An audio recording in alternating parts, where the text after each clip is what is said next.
over, but many of them there. We have some that are from the children's home. They are placed there because of situation.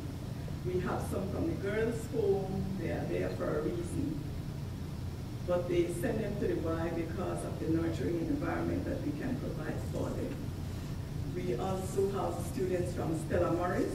Stella Morris is a school for the handicapped.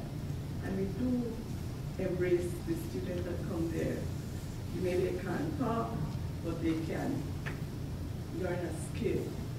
And they are really happy about that. So we were happy that we are able to embrace the students. And the financial sustainability is the one that we are very concerned about.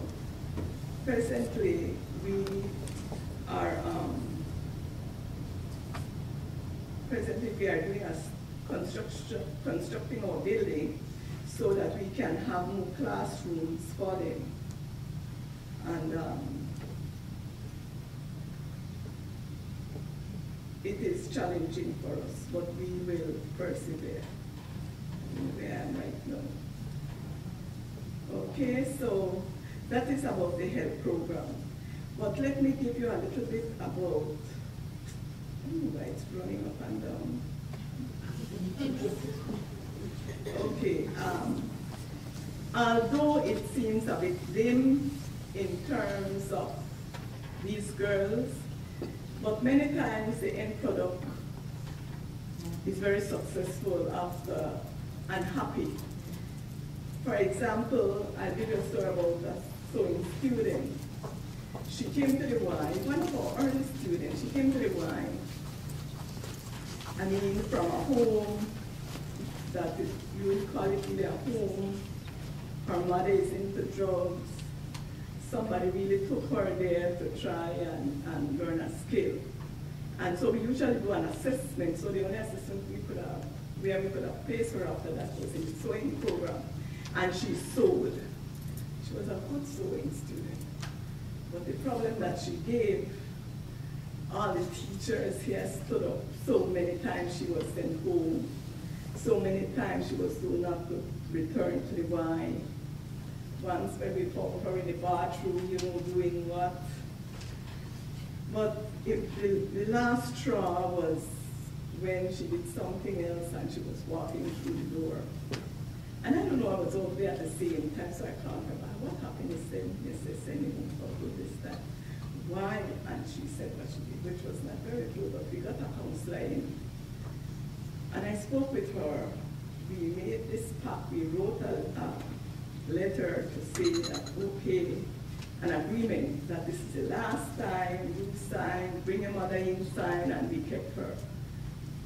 And I am not sorry to this day that we really kept her. She continued sewing, she graduated. We wanted to give her a sewing machine. We couldn't do that because if she took it home, you know what would have happened? They would have sold it. So we got her to replace her with a pastor's wife, one of the top seamstress. And so she continued to sew, improve her skill. 2 years ago, when we started a project and we wanted somebody to mass produce some things for her, we employed her back to the Y. And now she's one of our sewing assistant teachers. She mass produced lab coats, uniforms for the preschoolers, uniforms for the health girls. She's just doing something for the sports council. And so, of course, we still talk with her. She has a young child, who she adores, but it's something that we can look at and say, we made a difference in her life. We had this PSC student, it was 2 sisters, who came to us because they didn't have the money to go to high school. They wanted to take the PSC, but we couldn't put her in the class because it was filled. We put her in the sewing program. We found out that she was so bright, we couldn't leave her there. It was December, we had sent up names who will take the exam, but we used our influence and got them to register her late, and she applied, she passed, she did extremely well. She went to Wesley College, she became the head student in Wesley College. She continues, she's now a full-fledged teacher. She just graduated with her bachelor's. She's a youth coordinator on our board. I just saw her on TV this week as a youth representative because it's youth week for her church, and she's there. Her sister that was with her continued the sewing program, but she went to an evening program and she did get her high school, and she also now is a preschool teacher at the YWCA. In the hospitality program, and that they are all over the East because they learn the skill of cooking. They work in all the big hotels. You can go and sit down and miss, that's what they call you, they're happy to be there. And many of them have been doing so extremely well. One in particular, where her father was a cripple and her mother had it, they pushed the father to school every day. He spent the day there while she in class.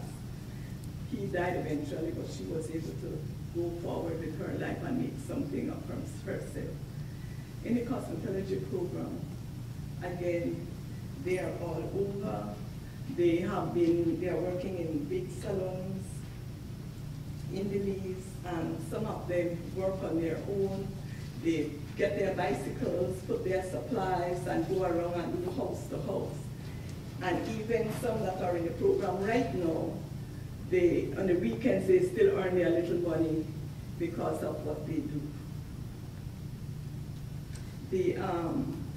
Another important program is the adult and continuing education. Again, some young people, I must say, adult and continuing young people are involved in the program because it's in the evening. Some of them might have jobs but they want to learn to improve what they do. Some of them don't have a job, but they have to take care of their children, but in the evening they can come and learn a skill. Again, many of them can't read and write, but we are able to provide these services for them.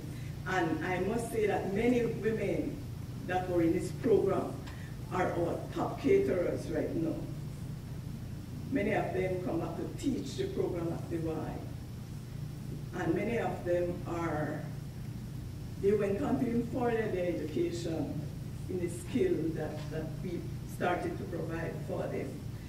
So that is one of the areas that we found out. And one little thing that when I started the Y, that I met a lady who traveled from the country. She came to me and said, you know what? My husband, jealous. He said he would not allow me to go anywhere. Even when I'm pregnant, he put me on the horse back and take me with him. But because it's a YWCA, he allowed her to come to the Y.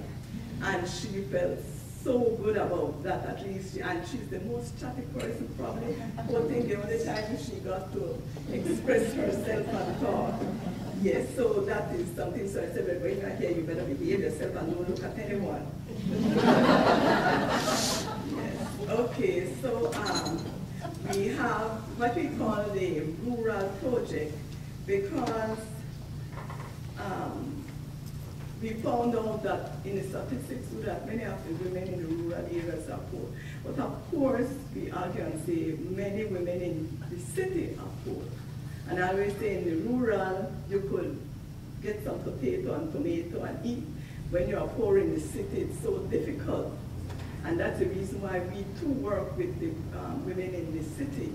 And we just completed a single mothers project where we had 2 sets of training. We trained them through the women's department, and we trained over 140 single mothers to give them a skill. So this project we got funding through the EU, and as you said, provided the support the sustainable economic growth for rural women, and it was to reduce poverty and increase employment and strengthen and formalize institutional linkage at business mentoring and technical support, because we feel that that is key for survival, for them to continue their business.